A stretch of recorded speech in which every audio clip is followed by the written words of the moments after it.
ஒரு அரெஸ்ட் பண்ணி கொண்டு போய் சிறையில் வச்சிடறாங்க. இது வரைக்கும் அந்த ஹிட்லருடைய அமைப்பு மேலே ஒரு ஃப்ரிஞ்ச் குரூப்பு, அவன் தக்ஸு ரோட்டில் சண்டை போட்டுக்கிட்டு இருப்பானுங்க, ஏதோ கத்திக்கிட்டு இருப்பான் ஹிட்லரு அப்படின்னு தான் எல்லா மக்களும் பார்த்துக்கிட்டு இருந்தவங்க. முதல் முறையாக இப்படிப்பட்ட ஒரு ஆட்சி கவிழ்ப்புக்கான முயற்சி, பலர் கொல்லப்படுறாங்க அந்த கட்சியை சேர்ந்தவங்க, ஹிட்லர் அரெஸ்ட் பண்ணப்படுறாரு, சிறையில் அடைக்கிறாங்க அப்படின்ற போது மக்கள் எல்லாம் திரும்பி பார்க்க ஆரம்பிச்சாங்க. ஒரு பாப்புலர் ஃபிகர் ஆயிட்டாரு.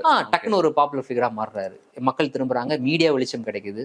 வழக்கம் போல நீதிமன்றங்களை புரட்சியாளர்கள் பயன்படுத்தினது போல இது மாதிரியான தக்ஸும் கூட பயன்படுத்த ஆரம்பிக்கிறாங்க. அப்போ அவர் நீதிமன்றத்தில் அவருக்கு எதிராக வழக்கு நடக்கும் பொழுது அவர் அதை ஒரு பிரச்சார மேடையாக மாத்துறாரு.